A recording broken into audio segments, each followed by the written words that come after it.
I'm going to talk about is just natural light revealing color and detail.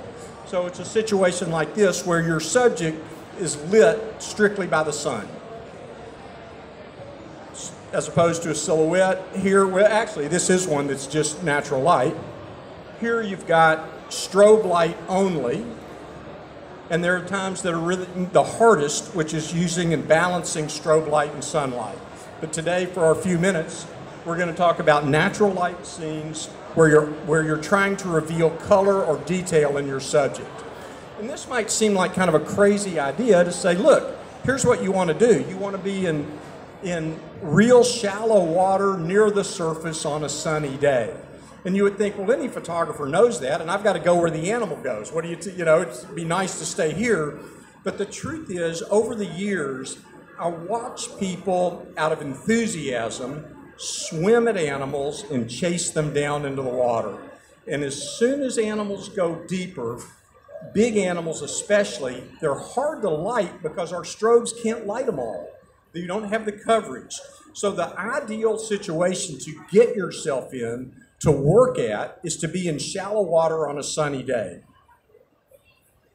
And then sunlight can light your subject. So clear water is also obviously a nice thing to have. If you don't, and you get too deep, and you can't get close enough with a strobe, you get pictures that look like this. And normally I would say, Doug, I'll thank you for your picture, but it's really not his, it's mine. And it obviously, the color's kind of flat, and it's not particularly interesting photograph.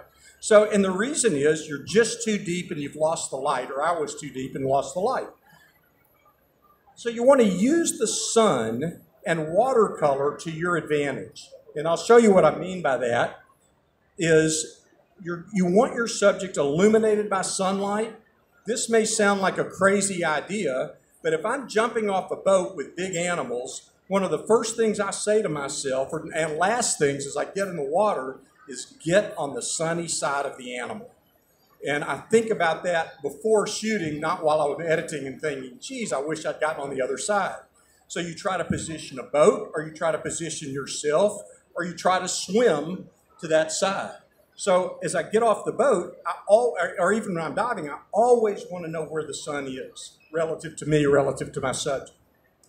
Shots like this, there's no way in the world a strobe can light this scene, but sunlight, I let it work for me. So get on the sunny side. You can see here, again on the sunny side. And if you don't, that's the result you're probably going to get. This is shot into the sun. And okay, it's a shot you might show your mother and say you're in the ocean with the biggest fish in the world, but it's not a particularly interesting photograph. Sometimes there's nothing you can do about it. Do I continue to take the picture? Yes, I might. This is an escort humpback whale blowing a bubble screen that's going to prevent other humpbacks and other divers from getting too close to a female, probably. But you can just see the difference in the quality of the image by using the sun to your advantage. Okay, so this is a trip I did with Amanda, who might have disappeared now. But this is, again, it's just being on the sunny side, just to show you that crocodile, it's probably 3.5, 4 meters. It's just too big to light with a strobe. Let the sun do it for me. Now, there are times, if you look at a picture like this and you go, wait a second, how's the sun back here?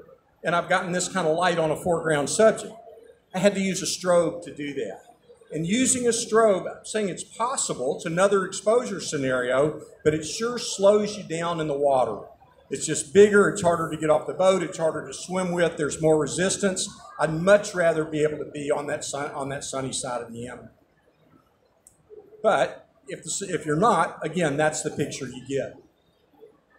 Okay, shots like this, you got to use a strobe. All right, is this making sense to everybody? Is this helpful at this point? Question at this point? Anybody? All right, so the next thing is to take advantage, I said earlier, take advantage of the watercolor. Here's a picture you need to be able to take 100 times out of 100.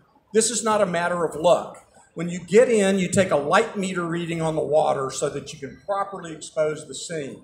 The trick then is, for me, I think of it as getting myself in a position where the animal is illuminated by the sun, and I've taken this big meter reading over the wide scene, not on the animal's eye, but matrix metering or evaluative metering where I'm metering the scene, and I'll get this background. Now the animal jumps out of the background and I start to get the picture I want. So as long as that blue water behind it, I don't want this water to be black. I don't want it to be blown out white. So the process starts for me with a meter reading. All of these. Use a fast shutter speed. What do I mean by that? 125th of a second or faster. I often shoot at 1/80th to 320th of a second. Usually don't need to go too much faster than that or faster, but it will freeze the action and I will capture light patterns, which I think is really, I love the dappled light look on these animals. You're only going to get that in shallow water. You're likely to only get it in shallow, clear water, and a fast shutter speed will help you freeze those light rays across the subject. And I think I have a series of these images. And you lose it here. Well, how come? That's a smaller big animal lit at depth with a strobe. So if you don't see those light rays, that dappled light pattern, you can't create it. It's not there, but you need to be in a situation where you see that dappled light. And if you try to light that, if I had lit one of the sharks that was up in real shallow water that's this size, which is a black tip, it's 4 feet perhaps, with a strobe, I can wash out those patterns. So that's the advantage of not using a strobe in some situations. I certainly use strobes to light big animals at times. You have to. Photographing dolphins at night, no other way to do it. Photographing these animals at depth, those white tips in the cave, I've got to use a strobe. But I see another opportunity that I think we often overlook by not working right in shallow water. I think that's the shot. I just think there's a beauty about this that doesn't require a strobe to light. It's easier to get yourself and your gear in that position. You've got to have the right opportunity, but when you're there, I'd say you want to maximize that opportunity. So it's photographs like this. I think that's about my 15 minutes, but I will, if we've got a minute or two, I'll be happy to take questions if anybody has one or two.